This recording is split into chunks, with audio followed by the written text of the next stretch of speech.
ತೆಗೆದವರು 5 ವರ್ಷಗಳ ಕಾಲ ಪ್ರತಿ ವರ್ಷ 5 ದಿವಸ ಇಲ್ಲಿ ಉಳಿದುಕೊಂಡು ಕೀರ್ತನೆಯನ್ನು ನಮಗೆ ಕೇಳಿಸಿದ್ದಾರೆ. ಇಂಥ ಅನೇಕ ಸಂಗೀತಗಾರರು, ಹೆಸರಾದ ಸಂಗೀತಗಾರರು ಈ ಸಭಾಭವನದಲ್ಲಿ ಬಂದು ನಮಗೆ ನಮ್ಮ ಊರಿಗೆ ಕಾರ್ಯಕ್ರಮವನ್ನು ಕೊಟ್ಟಿದ್ದಾರೆ. ಅಂಥ ಒಂದು ಪುಣ್ಯ ಅದರ ತುರಿಯ ಮಟ್ಟದಲ್ಲಿ, ಶುದ್ಧ ತುರಿಯ ಮಟ್ಟದಲ್ಲಿಯೋ ಏನೋ ಎಂಬಂತೆ ಇವತ್ತು ನಡೆದಿದೆ. ಮಹೇಂದ್ರ ಅವರು, ಆನಂದ್ ಮಹೇಂದ್ರ ಅವರು ಅದ್ಭುತವಾಗಿ ಟ್ವೀಟ್ ಮಾಡಿದ್ದಾರೆ. ನನ್ನೊಬ್ಬ ಜಿಲ್ಲಾ ಪ್ರವಾಸೋದ್ಯಮ ಸಮಿತಿಯ ಸದಸ್ಯ. ಪುಕ್ಕಟೆ ಸಲಹೆ ಕೊಡೋದಕ್ಕೆ ಕೈಯಿಂದ ದುಡ್ಡು ಹಾಕೊಂಡು ಟಿಎಗೆ ದುಡ್ಡು ಇಲ್ಲಿದ್ದು ಹೋಗಿ ಮೀಟಿಂಗ್ಗೆ ಹೋಗಿ ಬಂದರೆ ನಾವೇಳಿ ಸಲಹೆ ಒಂದು ಕೂಡ ಆಗೋದಿಲ್ಲ. ಎಲ್ಲ ಪ್ರವಾಸೋದ್ಯಮಕ್ಕೆ ಬಂದು ದುಡ್ಡು ಬೇರೆ ಕಡೆ ಖರ್ಚಾಗ್ತದೆ. ಕಾಶಿ ಬನವಾಸಿ, ಕಾಶಿ, ಮಥುರಾ, ಗಯಾ, ಉತ್ತರ ಭಾರತದಲ್ಲಿ ರಾಮ ಮಂದಿರಕ್ಕೆ 1,000 ಲಕ್ಷ ಕೋಟಿಯನ್ನು ಪ್ರಧಾನಿ ಉತ್ತರ ಭಾರತದವರು ಖರ್ಚು ಮಾಡ್ತಾರೆ.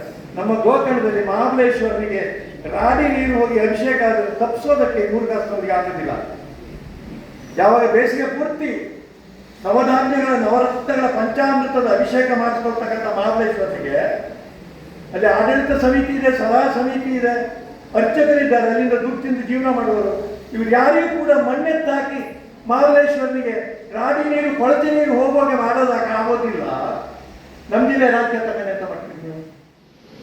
ಇದೇ ವೇದಿಕೆಯಲ್ಲಿ 1979ರಲ್ಲಿ ನನಗೆ ಸನ್ಮಾನ ನಡೆದಿತ್ತು.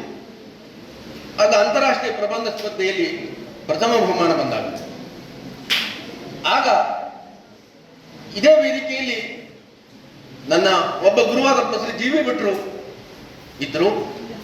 ಇನ್ನೊಬ್ಬರು ಮುಖ್ಯ ಅತಿಥಿಯಾಗಿ ಇನ್ನೊಂದು ಗುರು ಟಿ ದಿನಕರ್ ಇದ್ರು. ಇಬ್ರು ಬಹಳ ಅಭಿಮಾನದಿಂದ ಮಾತನಾಡಿ ಊರ್ನ ಎಷ್ಟೋ ಜನ ಸೇರಿದ್ರು.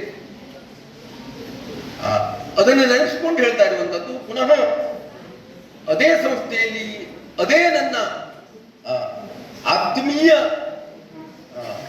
ವಾತಾವರಣದಲ್ಲಿ ಹಿಂದೆ ಮಾಡಿದ್ದನ್ನ ನೆನಪಿಸಿಕೊಟ್ಟು ಮುಂದೆ ನಾನು ಮಾಡಬೇಕಂತ ಕೆಲಸ ಇದೆ ಎನ್ನುವುದನ್ನು ಹೇಳಿದಂತ ಎಲ್ಲ ಮಹನೀಯರಿಗೆ, ಮಹಿಳೆಯರಿಗೆ ಕೃತಜ್ಞತೆ ಸಲ್ಲಿಸಿ ಬೇಗನೆ ಮುಗಿಸ್ತಾ ಇದ್ದೇನೆ. ಕಳೆದ ಒಂದು 10 ವರ್ಷಗಳ ಹಿಂದೆ ಕುಮಟಾದಲ್ಲಿ ನಾವು ಉತ್ತರ ಕನ್ನಡ ಜಿಲ್ಲೆಯ ಅಭಿವೃದ್ಧಿಯ ಹೇಗೆ ಮಾಡಬಹುದಂತ ಒಂದು ಚಿಂತನ ಮಂಥನ ಮಾಡಿದ್ವಿ. ಜಿ ವಿ ಜೇಶ್ವರನ್ನ ಆಮಂತ್ರಿಸಿದ್ರು. ಅವರ ಅಮೋಘ ವಾಕ್ಸರೆಯಲ್ಲಿ ನಾವು ಅವರ ಉತ್ತರ ಕನ್ನಡವನ್ನು ಹೇಗೆ ಅಭಿವೃದ್ಧಿ ಮಾಡಬಹುದು ಎಂಬುದರ ಬಗ್ಗೆ ಚಿಂತನ ಮಂಥನ ಆಗಿತ್ತು. ಆದ್ರೆ ಈಗಾಗಲೇ ಜಿ ವಿ ಭಟ್ರು ಹೇಳಿದ ಹಾಗೆ ಅದು ಚಿಂತನ ಮಂಥನ ಮಾಡುವುದು, ಅದರ ಕುರಿತು ಬರೆಯುವುದು, ಅದರ ಕುರಿತು ಜನರಿಗೆ ಪ್ರಕಟಿಸುವುದು ಮಾತ್ರ ನಮ್ಮ ಕೆಲಸ ಆಗುತ್ತೆ ಹೊರತು ಅದು ಮುಂದಿನ ಏನು ಆಗುವುದಿಲ್ಲ. ಆದರೆ ಅದು ನಮ್ಮ ಕಾಯಕ, ನಾವು ಮಾಡುವುದರ ಕೆಲಸನೇ ಅದೇ. ನಾವು ಮಾಡ್ತಾನೆ ಇರಬೇಕು. ಯಾವ ಕಾಲಕ್ಕೂ ಯಾವ ಒಬ್ಬ ಅವತಾರ ಪುರುಷ ಹುಟ್ಟಿ ಬಂದು ಇದನ್ನ ಸುಧಾರಿಸ್ತಾನೆ ಅಂತ ನಾವು ತಿಳ್ಕೊಳ್ಬೇಕು ಅಷ್ಟೇ ಹೊರತು ಮತ್ತೇನು ಮಾಡ್ಲಿಕ್ಕೆ ಆಗುದಿಲ್ಲ. ಹಾಗಂತ ನಾನು ಬಿಟ್ಟರೆ ಏನಾಗುತ್ತೆ ನೋಡಿ. ಆದ್ರೆ ಒಂದು ಮಾತ್ರ ನಾನು ಹೇಳ್ತೇನೆ, ಅಭಿವೃದ್ಧಿ ಇವತ್ತಿಗೂ ಆಗಲಿಲ್ಲ ಅಂತ ನಾವು ಹೇಳ್ತಾನೆ ಇರ್ತೀವಿ. ನನ್ನ ಅನೇಕ ಜನ ಮಿತ್ರರು ನನಗೆ ದಕ್ಷಿಣ ಕನ್ನಡ ಜಿಲ್ಲೆಯಲ್ಲಿದ್ದಾರೆ. ದಕ್ಷಿಣ ಕನ್ನಡವನ್ನು ಬಿಟ್ಟು, ಕುಂದಾಪುರ ಉಪ್ಪುಂದವನ್ನು ಬಿಟ್ಟು ಭಟ್ಕಳ ಪ್ರವೇಶಿಸುತ್ತಿರುವ ಹಾಗೆ ಏನು ಮಾಡಿದ್ರೆ ನಿಮ್ಮ ಊರು ಏನು ನಮಗೆ ಹಸಿರು ಅಲ್ಲಿಂದ ಇಲ್ಲಿಯ ತನಕ ಕಾಸರಗೋಡದಿಂದ ಉಪ್ಪುಂದ ಬರೋ ತನಕ ಹಸಿರು ಕಾಣೋದೇ ಇಲ್ಲ. ನಿಮ್ಮ ಊರಿಗೆ ಬಂದ ನಂತರ ಹಸಿರು ಕಾಣ್ತದೆ, ತುಂಬಾ ಹಸಿರು ಕಣ್ಣಿಗೆ ಕಾಣುತ್ತೆ. ಆ ಹಸಿರನ್ನ ನಾವು ಉಳಿಸ್ಕೊಂಡಿದ್ದೇವೆ. ಅಭಿವೃದ್ಧಿ ಮಾಡಲಿಕ್ಕಿಲ್ಲ, ಆದ್ರೆ ಹಸಿರನ್ನ ನಾವು ಉಳಿಸ್ಕೊಂಡಿದ್ದೇವೆ. ಅದೇ ದೊಡ್ಡ ಸಂಪತ್ತು ಅಂತ ನಾವು ತಿಳ್ಕೊಳ್ಬೇಕು ಅಂತ ನಾನು ಹೇಳಲು ಬಯಸ್ತೇನೆ. ಪ್ರಾಧ್ಯಾಪಕರೊಬ್ಬರು ಬರೆದಂತ ಗ್ರಂಥವನ್ನ ವಿಶ್ಲೇಷಣೆ ಮಾಡಿ ಮಾತನಾಡುವಷ್ಟು ದೊಡ್ಡ ವ್ಯಕ್ತಿ ಕೂಡ ನಾನಲ್ಲ. ಆದಾಗ್ಯೂ ಕೂಡ ಡಾಕ್ಟರ್ ಡಿ ವಿ ಜೋಶಿ ಅವರು ಮತ್ತು ಇದು ಐ ಡಿ ಜೋಶಿ ಅವರು ಇರುವಂತ ಕಾಲದಲ್ಲಿ ಸಂಘಟಿತವಾದ ಒಂದು ಕಾರ್ಯಕ್ರಮವಾಗಿತ್ತು. ಅವರ ಕುಟುಂಬದ ಮೇಲೆ ಇರುವಂತಹ ಪ್ರೀತಿಯ ಮೂಲಕವಾಗಿ ಅವರ ಒತ್ತಾಸೆಗೆ ಮಾಡಿದ್ದು ಈ ಕಾರ್ಯಕ್ರಮದಲ್ಲಿ ಒಂದು ಪುಸ್ತಕವನ್ನು ಬಿಡುಗಡೆ ಮಾಡಲಿಕ್ಕೆ ಒಪ್ಪಿಕೊಂಡೆ. ಈ ಜಿಲ್ಲೆಯಲ್ಲಿ, ಉತ್ತರ ಕನ್ನಡ ಜಿಲ್ಲೆಯಲ್ಲಿ ಅರ್ಥಶಾಸ್ತ್ರ ವಿಷಯದಲ್ಲಿ ಕಾಲೇಜು ಹಂತದಿಂದ ಪ್ರೊಫೆಸರ್ ಹುದ್ದೆಯನ್ನು ಪಡೆದುಕೊಂಡಂತ ಪ್ರಥಮ ವ್ಯಕ್ತಿ ನಾನಾಗಿದ್ದೇನೆ.